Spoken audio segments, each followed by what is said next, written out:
next presentation is entitled Autologous Cellular Therapy for Severe Pediatric TBI, Phase 2B Clinical Trial, presented by Dr. Cox from UT Health Houston in Texas.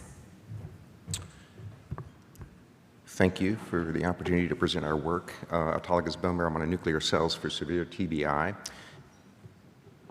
There's a big team that's been involved in this work over the last 20 years, both at UT Health and at Phoenix Children's Hospital, and you can see that it covers a number of disciplines.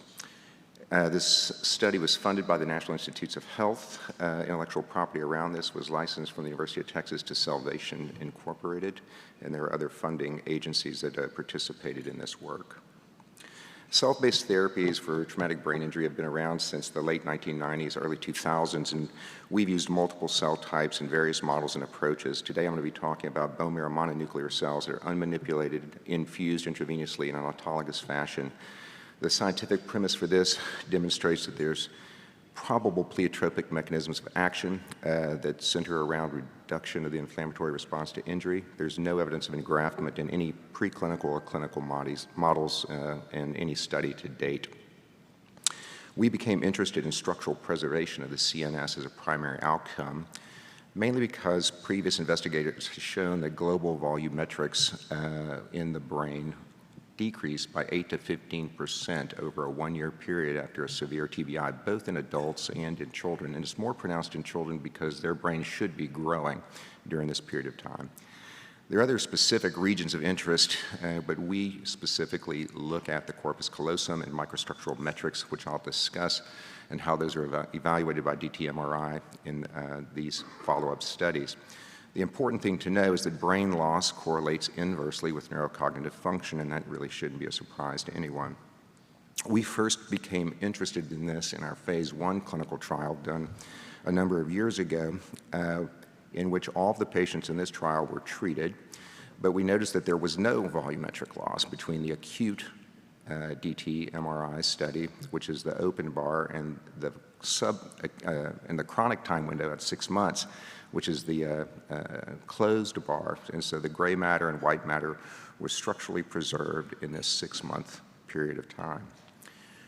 We were also very interested in directly measuring what we were treating. If we thought that this was a pro-inflammatory injury and that we had an anti-inflammatory strategy, that we should be looking at edema as a byproduct of the inflammatory response, and cerebral edema is clinically measured in the ICU via its surrogate, which is intracranial pressure. The preclinical data informed us that the bone marrow mononuclear cells preserve the blood-brain barrier and reduce the inflammatory response to TBI. In a follow-on study to our phase 1 trial, we did demonstrate that there was a reduction in the therapeutic intensity to treat the ICP, shown in the treated patients in the black bars compared to some time and aggregate matched controls, and that the average maximum daily ICP values were lower in the first week and in the follow-on weeks in those patients. That was published in Critical Care Medicine back in 2015. In the current trial, as a phase 2B design, severely injured patients with a GCS less than 9. It was an acute treatment where we harvested the bone marrow and isolated the cells and reinfused them with a mean infusion time at 36 hours. It's prospective, randomized, double-blinded with long-term follow-up. The primary outcome measure was brain volumetrics by DT-MRI. Our primary hypothesis was that by reducing the inflammatory response to injury, that the bone marrow mononuclear cell infusion would preserve the macro and microstructural integrity and volume as compared to the control group. And there was an exploratory outcome on the impact on brain edema, and of course we had functional outcome measures. This demonstrates the clinical trial protocol, that from the time of injury to harvest, cell separation, and reinfusion, we needed to complete that within the first 48 hours after injury. There was acute in-hospital monitoring. There was follow-up imaging acutely at 1 month, 6 month, and 1 year with MRI, Glasgow outcome scores, neurocognitive testing, and laboratory for safety. This table demonstrates the longitudinal structural findings at 12 months. Highlighted in yellow showed that the primary outcome measure of cerebral white matter volumetrics were preserved. We were able to use paired statistics in this evaluation, comparing the patient from their baseline finding to the change over time. So these are all changes. Microstructural metrics of the corpus callosum were likewise preserved. This was reflected in ICU utilization as well. The treatment group had fewer ICU days, ventilator days, and ICP days, and these were statistically different. The global edema analysis demonstrated that 48 hours after infusion, white matter cytotoxic edema globally within the brain was significantly less in the treated group compared to the placebo-treated groups. There was no difference in the vasogenic edema on DT MRI. This is important in the corpus callosum because this cytotoxic edema predicts white matter loss over time, and that degree of volume loss correlates inversely with neurocognitive outcome. In terms of functional outcomes, we evaluated these patients with the Glasgow Outcome Score, which is extended and divides patients into good response, moderate disability, severe disability, vegetative, or dead, and that's color-coded at the bottom.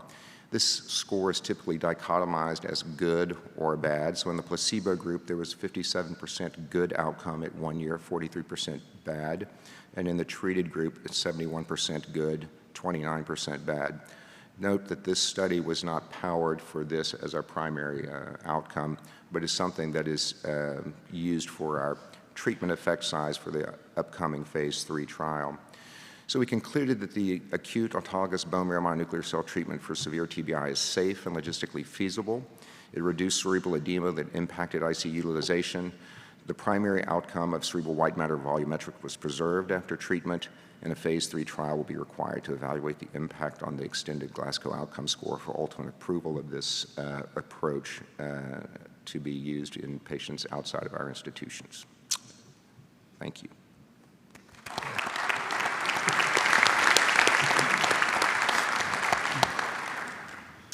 Barb Gaines from Pittsburgh. Thanks for bringing that to APSA. It's really amazing work, and I'm really thankful that you shared it with us. As you know, I'm interested in pre-hospital resuscitation, particularly looking at plasma and whole blood, and I was just wondering whether you think that the signal you're seeing from bone marrow, which is more difficult to obtain, might be what we're seeing with the pre-hospital plasma data that shows an outcome of, improved outcome with pre-hospital plasma for TBI, and some of the early work with whole blood resuscitation also suggesting better outcomes.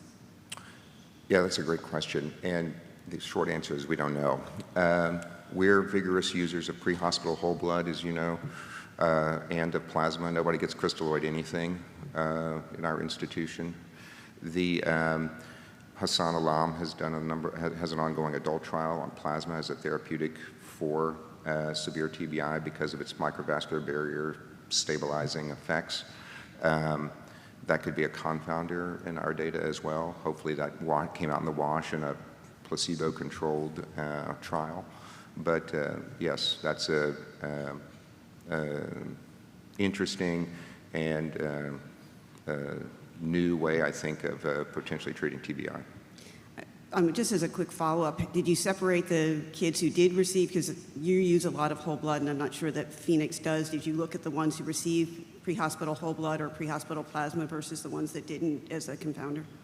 Yeah, so very few of these patients got whole blood, mainly because there are a number of exclusion criteria on this, which I didn't go into, but any greater than grade 3 AAST grade solid organ injury and/or an unstable pelvis excluded you from the study. The unstable pelvis because we need to harvest the bone marrow from the pelvis, and then the others because of the confounding issues.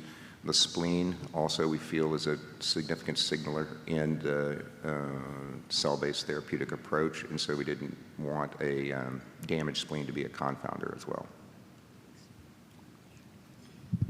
Andrea Hayes from Washington, D.C. Dr. Cox, this is really amazing work. I don't want it to get past the membership how incredible this is to have the recovery of brain injury from bone marrow reinfusion. And so I was wondering if you could comment a little bit more on the good and the bad and what you actually see in the patients as far as their recovery in the ICU and how quickly they go from a GCS of 7 to 12, for example. Well, it's interesting because we were blinded. We didn't know what we saw until later, and so we weren't sure what we were seeing. But as you saw in the ICU utilization data, the 3-day to 1-week difference in those critical metrics those are significant, clinically significant numbers. And so our task now is convincing the FDA that those are clinically significant outcomes. Okay, thank you so much.